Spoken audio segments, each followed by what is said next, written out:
pagpapatuloy ng oral argument sa Korte Suprema. Nanindigan ang Department of Finance na naaayon sa batas ang paglilipat ng hindi nagamit na pondo ng PhilHealth sa National Treasury. Nakatutok si Salima Refran. Sa pagpapatuloy ng oral argument sa kwenesyong paglipat ng sobrang pondo ng PhilHealth sa National Treasury, ikinatwira ni Finance Secretary Ralph Recto na ginawa ito upang magamit para sa taong bayan. Hindi po pwede na kapag may nakitang malaking pondo na natutulog at hindi nagagamit para sa kapakanan ng taong bayan, hahayaan na lang. Sleeping funds serve no one. Every idle peso is a disservice to every Filipino. 60 billion pesos sa di nagamit na pondo ang nailipat na ng PhilHealth sa National Treasury para pondohan ang mga proyekto ng gobyerno. Halos 30 billion pesos ang balak na ilipat pa bago na TRO. Bukod sa PhilHealth, ayon kay Recto, nakapag-remit na rin ang PDIC o Philippine Deposit Insurance Corporation na humigit kumulang 104 billion pesos sa National Treasury.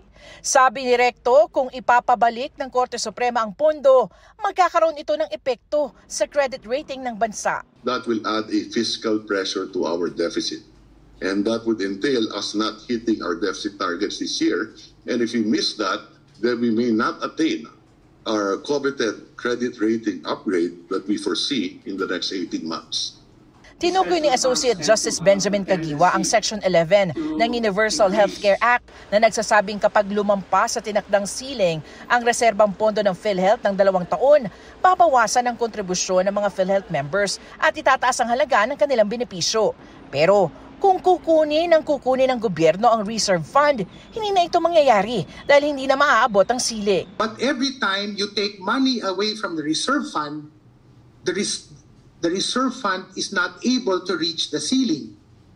So the movement towards reaching the ceiling to trigger these benefits and the reduction of contributions will get retarded. But what I'm trying to say here is PhilHealth can do such thing, increase the benefit packages, even if the ceiling is not yet reached. Git ng PhilHealth, tumaas naman ang case rate o halagang sinasagot nito. Then 2024, grabe yung increase ng case rate ng PhilHealth. We have 30% in February 2024 and another 50% by December 2024 po.